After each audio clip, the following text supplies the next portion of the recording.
ಕರ್ನಾಟಕ ಹಾಗೂ ಮಹಾರಾಷ್ಟ್ರ ಗಡಿಭಾಗದಲ್ಲಿ ಸಕ್ಕರೆ ಕಾರ್ಖಾನೆಯನ್ನ ಪ್ರಾರಂಭಿಸಿದರೆ ಗ್ರಾಮೀಣ ಪ್ರದೇಶಗಳು ಸಕ್ಕರೆ ಕಾರ್ಖಾನೆಗಳ ಮುಖಾಂತರ ರೈತರು ಅಭಿವೃದ್ಧಿ ಹೊಂದಲು ಸಾಧ್ಯವಿದ್ದು ಕಾರ್ಖಾನೆಯಲ್ಲಿ ಸ್ಥಾನಿಕ ಜನರಿಗೆ ಹೆಚ್ಚಿನ ಪ್ರಾತಿನಿಧ್ಯ ನೀಡಬೇಕೆಂದು ಜವಳಿ ಹಾಗೂ ಅಲ್ಪಸಂಖ್ಯಾತ ಖಾತೆ ಸಚಿವ ಶ್ರೀಮಂತ್ ಪಾಟೀಲ ಹೇಳಿದರು.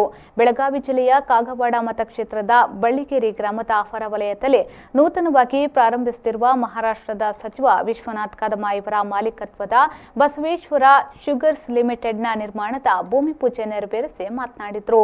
ಈ ಮುಂದಿನ ದಿನಮಾನದಲ್ಲಿ ಕೂಡ ನೀವೆಲ್ಲರೂ ಈ ಭಾಗದ ಎಲ್ಲ ಸ್ಥಾನಿಕ ರೈತರದಿರಿ, ಅವರಿಗೆ ಸಹಕಾರ ಮಾಡಿ ಈ ಸಕ್ಕರೆ ಕಾರ್ಖಾನೆ ಆದಷ್ಟು ದೌಡು ಪ್ರಾರಂಭ ಮಾಡಲಿಕ್ಕೆ ಸಹಕಾರ ಮಾಡಿದ್ರ ನಮ್ಮೆಲ್ಲ ಈ ಬರಗಾಲ ಪರಿಸರದಲ್ಲಿ ಒಂದು ಅಭಿವೃದ್ಧಿ ಮಾಡಲಿಕ್ಕೆ ಒಂದು ಸೆಂಟರ್ ಇದಾಗಬಹುದು, ಒಂದು ಕೇಂದ್ರ ಆಗಲಕ್ಕೆ ಏನು ತೊಂದರೆ ಇಲ್ಲ.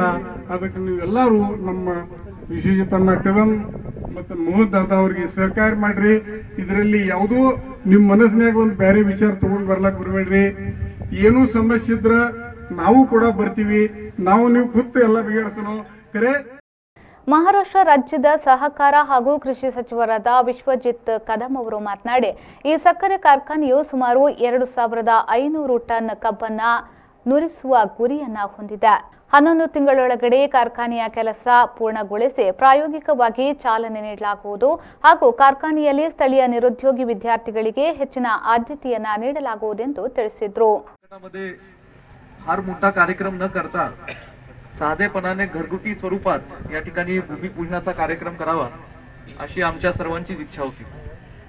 आदरणीय श्रीमंत पाटील साहेब हे सहकार क्षेत्रातले आणि विशेषतः साखर क्षेत्रातले एक कर्नाटकातच नव्हे तर हिंदुस्थानातले एक दिग्गज मानले जातात.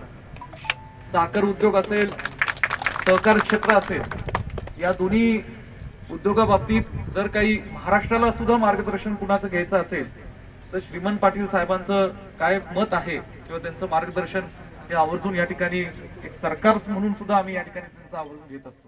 ಈ ವೇಳೆ ಜತ್ತ ಶಾಸಕರಾದ ವಿಕ್ರಮ್ ಸಾವಂತ, ಮಹಾರಾಷ್ಟ್ರದ ವಿಧಾನ ಪರಿಷತ್ನ ಸದಸ್ಯರಾದ ಮೋಹನ್ ರಾವ ಕದಂ, ರಘುನಾಥ್ ಕದಂ, ಡಾಕ್ಟರ್ ಶಿವಾಜಿರಾವ್ ಕದಂ, ಶ್ರೀನಿವಾಸ್ ಪಾಟೀಲ ಸೇರಿದಂತೆ ಅನೇಕ ಮುಖಂಡರು ಉಪಸ್ಥಿತರಿದ್ದರು.